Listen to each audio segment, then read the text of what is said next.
On this edition of Southern Newsweek, Queenstown businessman and philanthropist Sir Ian Edgar is honoured at a special ceremony. Millipedes are given a new home at the Otago Museum's tropical forest, and Wanaka protesters win the latest round in their battle against airport expansions.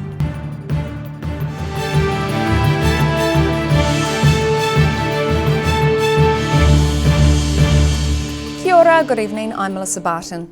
Businessman Sir Ian Edgar was honoured with a special awards ceremony held in Queenstown. Well-known company directors, businessmen and former politicians all gathered together to congratulate the local philanthropist on his achievement. At a special ceremony in Queenstown yesterday, businessman and philanthropist Sir Ian Edgar was made a Distinguished Fellow by the Institute of Directors. The honour is a rare one, with the number of Distinguished Fellows being limited to no more than 2% of the Institute's almost 10,000 strong membership. Sir Ian says the recognition means a lot to him. It's quite emotional because people acknowledging things you've been involved with, but particularly I think making a lot more of it. You just feel in life that you want to give back. And I feel I've been able to do that because I've been fortunate in business. But I mean, the people that turned up, so many of them from the Jim Bolgers and Stephen Tyndalls, to come so far and to have the fun of catching up with a whole lot of us at all university together. And we've all gone our ways. So no, quite emotional actually. It was great fun and long remembering. Sir Ian has contributed financially to sports at all levels, and the Edgar Centre sports facility in Dunedin is named after him. Late last year, the 76-year-old was diagnosed with pancreatic cancer, but he says that's not going to stop him from staying around to enjoy the 2024 Olympic Games. An occasion like this is much better than a funeral, so I'm winning. I'm planning to be around for some time. I'm feeling better than I was, and certainly days like this make you feel even better. So no, the 24 Olympics sound like a good idea. Sir Ian joins just 53 other people recognised as Distinguished Fellows in New Zealand. In Queenstown, the South today. They have got an extensive butterfly collection, an outstanding collection of taonga from around the globe, and now the Otago Museum is home to African millipedes. Being a warmer climate insect, they are due to be housed in the tropical forest, and the museum says they will be another educational resource. This African millipede doesn't quite have 1 million legs or even 1,000. Typically they've got around 300, but you've got to admit Otago Museum science communicator Ireland Jacobs is a very brave lady, having it crawl across her face for the cameras. Almost tickly. Sensations kind of similar to if you had, I guess, a butterfly or a spider on you, but a lot heavier and like a bunch of them walking in a straight line together. It's the first time living giant African millipedes have been on display at the museum. Roughly 12 of the large insects are housed at the museum, and Jacobs says they typically hang out in leaf litter, which is handy as it's also their primary food group, contributing to their, as she puts it, chonky appearance. Similar to a centipede, although millipedes are a lot rounder, so you can see it's quite chonky compared to centipedes are really flat. And these guys are detrivores, so they eat decaying plant matter. So these leaves here on my hand, it's their habitat, it's what they live in, but it's also their food, so what they'll be eating. The African millipedes are bigger insects than average New Zealanders are used to seeing. They can grow up to 35 centimetres long, be about 3 centimetres thick, and can also weigh about 80 grams, which Jacobs says is pretty heavy for a bug. Being a science communicator, Ireland Jacobs knows the rewards and risks of having one of these not-so-wee beasties crawling on her face. She says these are the first arrivals, and many more may come to the museum, or, she believes, nature may even take its course. So if this is successful, we'll be continuing to get more. I have read online that they're pretty good at breeding, so it's possible they may be getting more of their own anyway. As they could expect the pitter-patter of thousands of little feet. Jacobs says these not-so-little bugs have tiny mouths, so they can't bite. But when they're stressed, they do secrete a caustic goo. In Dunedin, The South Today. The Queenstown Lakes District Mayor and several councillors fronted up to protesters who accused them of not listening to the residents of the Upper Clutha. About 40 people waving placards said they did not want a jet-capable airport in Wanaka. Wanaka locals gathered outside the Lake Wanaka Centre just after midday yesterday to protest the Queenstown Lakes District Council's attitude to reshaping Wanaka Airport into a jet-capable facility.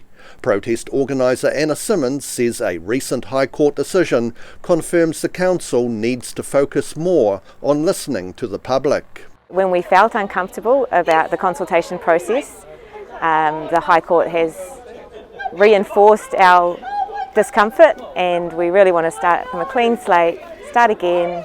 We don't want conflict in this town, we just don't want a big airport. There's been growing frustration that the council are not paying attention to local voices, and a visibly disappointed Mayor Jim Bolt admitted he'd have to be blind not to see that some in the Wanaka community now distrust their council. He also says the High Court decision gives an opportunity to re-examine the proposed airport expansion. So what is your intention? Push the reset button and go back and have a fresh look at the issue. Bolt says he does not yet know how and when future planning decisions for Wanaka Airport will be made. Not for me to decide, it's for council to decide. When do you think council might decide? I have no idea.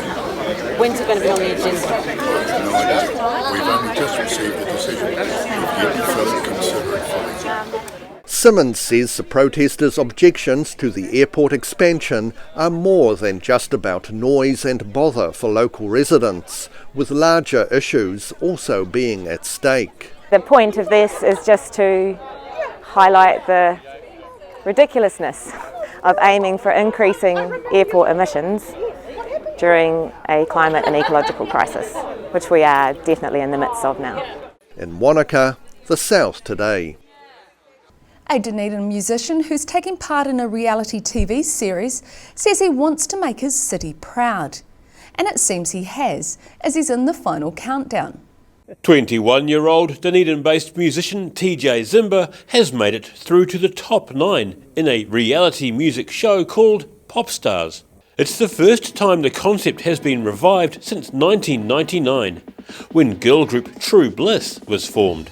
TJ Zimba says the journey is teaching him a lot. Yeah, I think the whole process has been insane. Like, I was a bit skeptical, like, going on to like a show like this, because at the end of the day I was like, oh, this is reality. It's one of those shows where maybe someone gets eliminated and all that kind of thing. He made it into the final stages of the competition this week on screen and says it was a shock, as he thought he was going home. Although, unlike other contestants, he's already got an established groove in the music scene, performing under the name Z.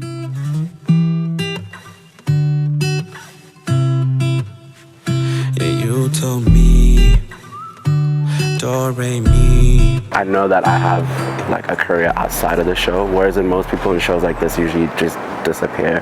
I know that this show is one of those, Pop Stars is one of those things where it's like getting me ready to be an artist, and yeah, I'm excited. Zimba grew up watching reality shows including American Idol and The X Factor. Right. I can honestly say you are the worst singer in America. Really? But never imagined he'd be on one. He says it was a giant leap from almost giving up on music last year. I had just lost all my music, so everything I made last year and the year before deleted on my computer. My computer crashed twice. I remember having, like, it was the first time I'd cried since I was like 13. And I was like in my bed and I was like, I'm giving up, that's it, I don't care anymore.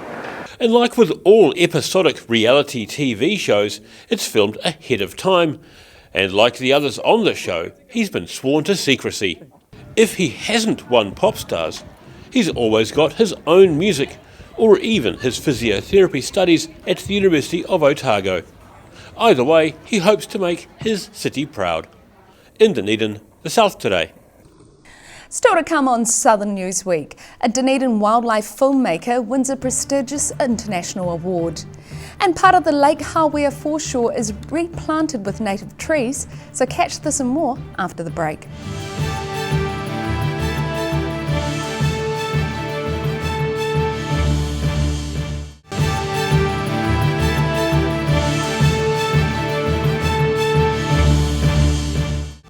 Welcome back. A group of Southland men keen on giving back to their community have completed a trek from Invercargill to Christchurch and back by tractor.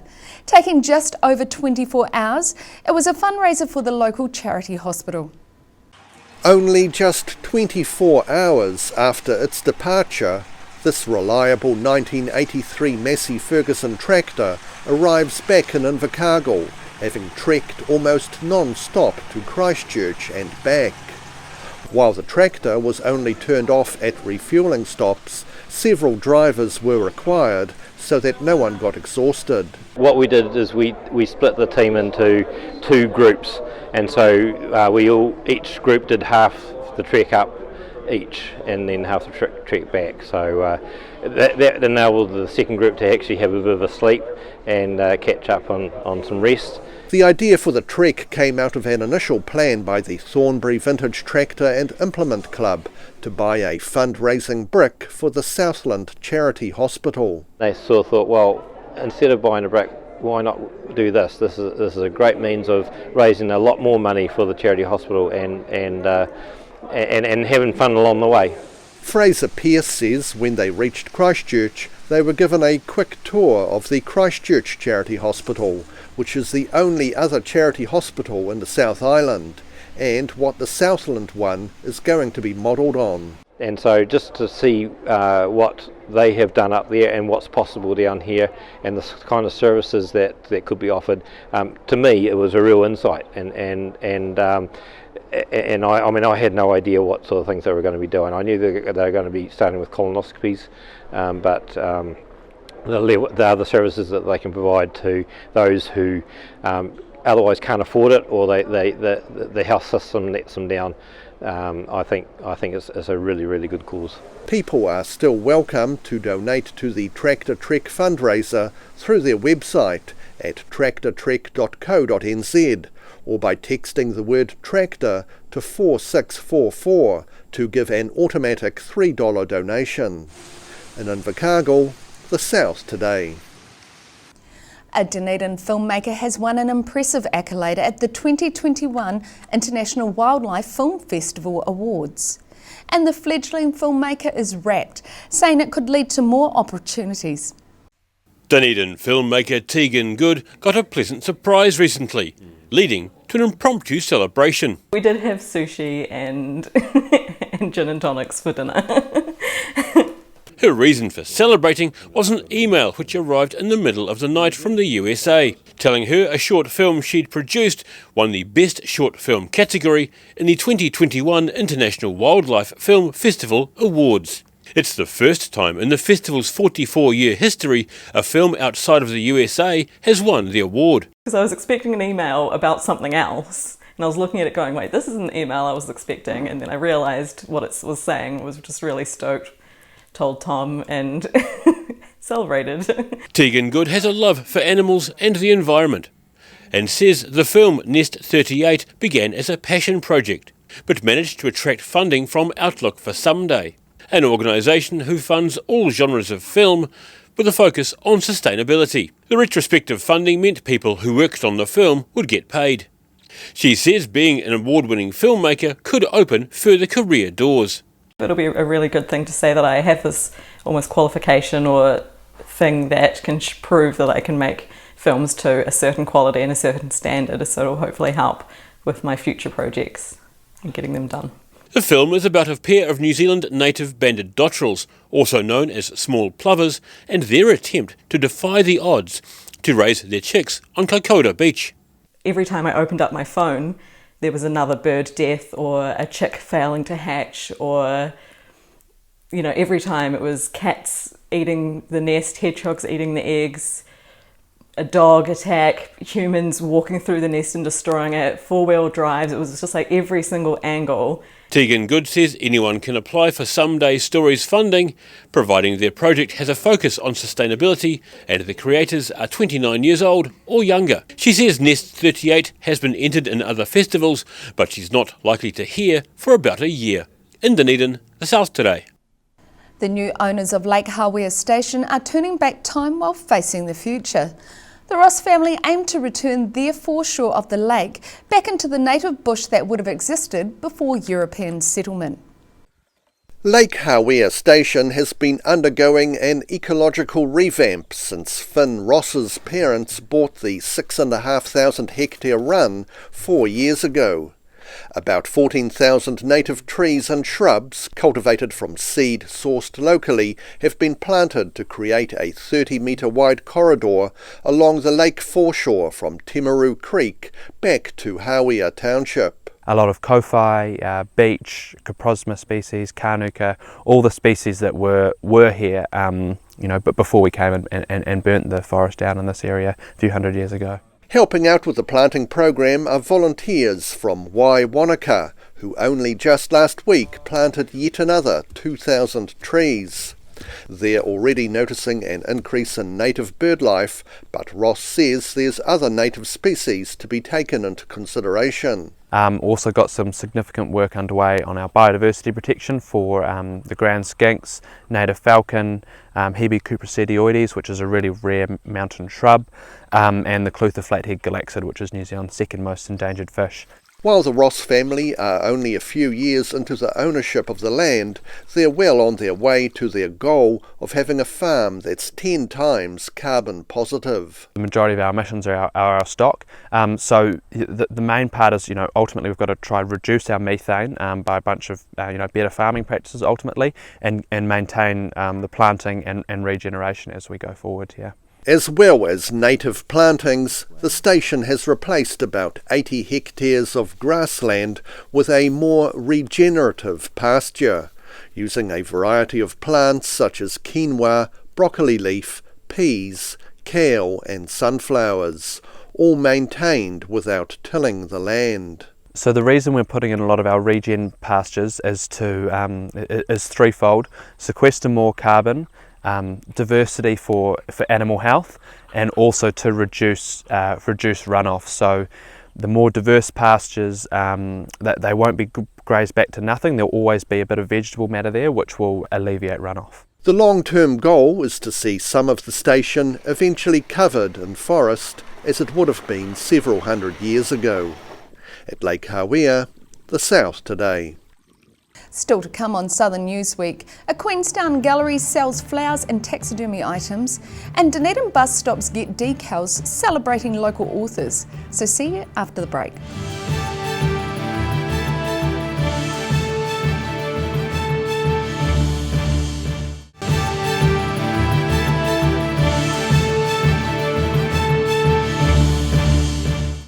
Thanks for staying with us. There's a new experience in Queenstown, and it's a gallery for observing the natural world in a unique way. Art gallery owner Meredith Parkin has gone for a vibrant, welcoming layout in her store, Flora Fauna, which has everything from flowers to taxidermy for sale. Meredith Parkin's art gallery and shop on Church Street in Queenstown contains a startling array of taxidermist works mingled in with more conventional display pieces for sale. Called Flora Fauna, the store has the owner admitting the stuffed animals on display might not be to everyone's taste. People, like that it's different. They sort of, often people laugh at the absurdity of some of the artworks. Some people it's not for them, and you can tell they sort of walk in and turn around and walk back out again, but most part has been really positive. Some of the works are by Melbourne artist Julia Deville, who as a vegan and animal rights activist endeavours to display her stuffed animals with respect. The ideas behind her work are very much about the beauty of the animal and kind of preserving its sort of life in a almost like a museum exhibit. With a strong background in art, opening a gallery has been a long-held dream, but it was a holiday to Queenstown after lockdown that finally provided the impetus for Parkin to quit her day job. So I've been an art teacher for the last 10 years and I decided that I would throw in the towel of that and give something else a go. So I opened this shop and never run a business before. But I'm having fun and enjoying myself, so that's the main thing. The gallery sells all sorts of gifts, with the fragrance of freshly cut flowers and recordings of birdsong adding sensory levels to Parkin's tableau of the natural world. So I describe it often as a nature gallery, so both the living and the preserved, and it's sort of an awe-inspiring space, and I wanted it to be a sort of a sensory experience that just basically is a tribute to nature. In Queenstown, the South today. Dunedin commuters have something new to read while waiting for the bus. Local writers past and present are being celebrated in a series of new decals adorning bus stops around the city. A little something to read while waiting for the bus. On the eve of the Dunedin Readers and Writers Festival getting underway, people travelling around the city on public transport have some literary inspiration before they commute. And we really love that idea of relaxing and daydreaming and reading and travel. And of course the City of Literature has always wanted to celebrate our wonderful, incredible range of local writers. Dunedin UNESCO City of Literature Director Nikki Page says about 30 decals were installed last night at various bus stops around the city. The stickers feature historic transport photographs and quotes from local writers. The project is a collaboration between the City of Literature, the Hocken Library and the Otago Regional Council. ORC Public Transport Team Leader Julian Phillips believes the brand new idea may encourage more bus patronage. Helps that the stickers look really attractive, it's attractive artwork and it gets people out and about on the bus and maybe outside of doing their normal bus routes, using the B card, using their free transfers, or if you're a super gold, using your off-peak travel time to be able to have the opportunity to check out some really cool vinyl stickers that represent heritage of transport in our city, and also the opportunity to get some really cool prizes. Also to get people along to the festival itself. The idea of connecting travel and writing as part of the festival has been around for a while, and Nikki Page says Dunedin has a rich history in both areas, and there are many synergies between the two fields. We were really liking the connection between travel and mobility and writing, and you see people on buses and trains and planes, of course, always reading on a device or a book. The historic transport images have been sourced from the Hocken collection, with many of the city's writers adding skillfully constructed prose. Page says the project is called Transported and celebrates the link between literature and transport in Ōtepoti. In Dunedin, the South today.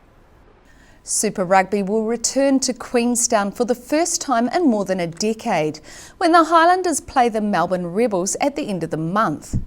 Local Mayor Jim Bolt says the game will have a feel-good factor for residents and promote the district to a large television audience. Queenstown Mayor Jim Bolt and Highlanders Chief Executive Roger Clark have facilitated a game between the Highlanders and the Western Rebels rugby teams in Queenstown for the end of May. The game was originally supposed to be played in Melbourne last year until COVID-19 and closed borders got in the way. In our case it was either Melbourne or in our region. Melbourne wasn't a great option for the Rebels because they're playing a game on either side of it in New Zealand, so they were quite keen to stay in our region, but were keen to spend a week in Queenstown, and so that led to me giving Jim a ring. I had a call from Roger one night saying would we be interested in assisting to get a Highlanders game here. That took about half a nanosecond to say yes to. Queenstown Sir John Davies Oval has been regularly used for training by visiting international cricket teams over summer, but it's been more than a decade since a Super Rugby match has been held here, in part due to Sky Sports' keenness to screen rugby during primetime viewing in the evening. The big challenge with playing games outside Forsyth Bar has always been, or outside a venue with lights, has always been the broadcaster. In this case, with the way COVID's gone, we've started to challenge them around their times, and there's sort of been that we've been trying to get an afternoon game each week. So logistically that's worked really well and played into our hands to be able to play in this magnificent venue, because obviously we have to be able to do it without lights. Both men say they're hopeful the day will be popular with the public and provide a boost for the local economy. You know, we've been through a pretty hard period for a year or more, so great to have this here as a celebration, opportunity for lots of New Zealanders and Australians for that matter to come here, helps the economy, but also good to see this facility utilised for a first-class rugby game, which we haven't seen for a long time, and my hope is it becomes a regular on the agenda. It's amazing, you fit well over 10,000 people into a ground like this. We've got no idea how many people we're going to get. Kids are going to be free. We're just hoping it's going to be a full ground with lots of families coming along to enjoy what is going to be a great spectacle. The game is set for 2:35 p.m. on the 30th of May, with tickets going on sale this Friday. In Queenstown, the South Today. And that wraps up this edition of Southern Newsweek. For the latest news from the Southern region, head online to odt.co.nz. Ka kite anō.